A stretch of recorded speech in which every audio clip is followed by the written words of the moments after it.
ನಮಸ್ಕಾರ, ನನ್ನ ಹೆಸರು ಬರ್ಮಪ್ಪ ಮಂಟೂರ್ ಅಂತೇಳಿ, ಕೋಳಿಗುಡದವರು. ನಾನು ಬೆಂಗಳೂರಲ್ಲಿ ಸಬ್ ಇನ್ಸ್ಪೆಕ್ಟರ್ ಕೆಲಸ ಮಾಡ್ತಾ ಇದ್ದೀನಿ. ಇವತ್ತು ರಜಿಕ್ ಅಂತೇಳಿ ಊರಿಗೆ ಬಂದಿದ್ದೀನಿ. ನಮ್ಮೆಲ್ಲ ಸ್ನೇಹಿತರು ಬಸ್ ಸ್ಟ್ಯಾಂಡಲ್ಲಿ ನಿಂತಿದ್ವಿ.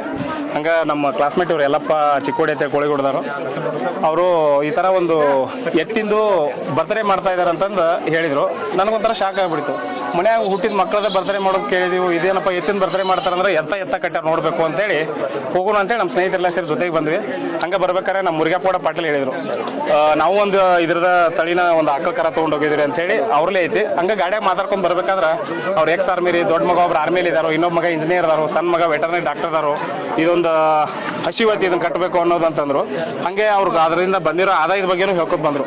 ನಾನು ಇದೇನಪ್ಪ ನನಗೊಂಥರ ಆಶ್ಚರ್ಯ ಹೋಗ್ಬಿಡ್ತು.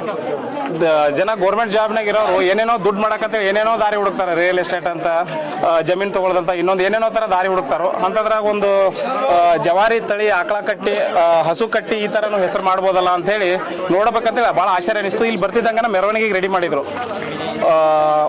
ನಮ್ಮಲ್ಲೆಲ್ಲ ಗೌರ್ಮೆಂಟ್ ಜಾಬ್ ಅದಾರನ್ನ ಅವ್ರವ್ರನ್ನ ಊರಾಗೆಲ್ಲ ಮೆರವಣಿಗೆ ಮಾಡೋದು, ರಿಟೈರ್ಡ್ ಆಗಿ ಬಂದವ್ರನ್ನ ಮೆರವಣಿಗೆ ಮಾಡೋದು, ಈ ಥರ ಎಲ್ಲ ನೋಡಿದ್ರು. ಒಂದು ಮೂಕ ಪ್ರಾಣಿ ಪಾಪ, ಅದನ್ನ ಮಕ್ಕಳ ಥರ ನೋಡಿಕೊಂಡು ಬರ್ತ್ಡೇ ಮಾಡೋದು. ಕೇಕ್ ಎಲ್ಲ ನೋಡಿದ್ವಿ. ಮಕ್ಕಳು ಬರ್ತ್ಡೇ ಮಾಡುವಾಗ ಕೇಕ್ ಕೆಜಿ 2 kg ತರೋದಿದೆ. ಅದು ಸುಮಾರು ಒಂದು 10 kg ಇರಬೇಕು. ಆ ಹುಡುಗ ಬೇಗ ಫೋಟೋ ಹೊಡಿರೋ ನನ್ನ ಕೈ ನೋಸ್ತೈತಿ ಅಂತ ಆಯ್ತಾ ಹಿಡಿದಿರೋನು. ತುಂಬ ಖುಷಿ ಆಯಿತು. ಡಾಕ್ಟರ್ ಸರ್ ಈ ಫೀಲ್ಡಲ್ಲಿ ಸ್ವಂತ ಮಗನ ಥರ ನೋಡ್ಕೊಂಡಿದ್ದಾರೆ.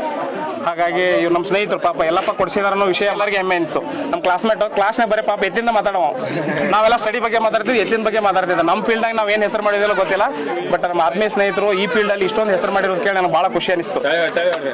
ಯಾಕಂದ್ರೆ 4-5 ಜನ ದೋಸ್ತರು ಇದ್ರು ನಮ್ಮ ಕ್ಲಾಸ್ಮೇಟ್ಗಳೆಲ್ಲ. ನಾನು ಇವತ್ತು ನೆನ್ಸ್ಕೊಂಡೆ ಅವ್ರನ್ನ. ಈಗ ನಮ್ಮ SLC ಮುಗಿದ 20 ವರ್ಷ ಆಯ್ತು. 20 ವರ್ಷದಾಗ ಒಂದೇ ಊರಿಗೆ ಬಂದಾಗ ಹಾಯ್ ಬಾಯ್ ಮಾತಾಡ್ತಿದ್ವಿ ಅಷ್ಟೇ. ಅವ್ರು ಬಾಯ್ ಬಿಟ್ರೆ ಎತ್ತಿಂದ ಮಾತಾಡ್ತಾರೆ. ನಾವು PUC ಇದು ಹೈಸ್ಕೂಲ್ನಾಗಿದ್ದ ಕಿಂಡಲ್ ಮಾಡ್ತಿದ್ವಿ. ಬಟ್ ಇವತ್ತು ಇಷ್ಟೊಂದು ಹೆಸರು ಮಾಡಿದ್ ಕೇಳಿ ಭಾಳ ಖುಷಿ ಅನಿಸ್ತು. ಅವ್ರನ್ನ ಹೃದಯ ತುಂಬ ಅಭಿನಂದನೆ ಮಾಡ್ತೀನಿ. ಆಮೇಲೆ ಇದೇ ಥರ ಎತ್ತು ಕಟ್ಟಿರೋ ಎಲ್ಲ ರೈತರಿಗೆ ಈ ಭಾಗದಲ್ಲಿ ತುಂಬ ಅದ್ರದ್ದು ಹುಚ್ಚಿದೆ. ಹುಚ್ಚನ್ನೋ ಪದ ನಿಮ್ಗೆ ಎಷ್ಟು ಮಟ್ಟಿಗೆ ಅನಿಸುತ್ತಿಲ್ಲ ಗೊತ್ತಿಲ್ಲ. ಒಂದು ಕ್ರೇಜ್ ಇದೆ, ಇಂಗ್ಲೀಷಲ್ಲಿ ಹೇಳ್ಬೇಕಂದ್ರೆ ಕ್ರೇಜ್ ಇದೆ.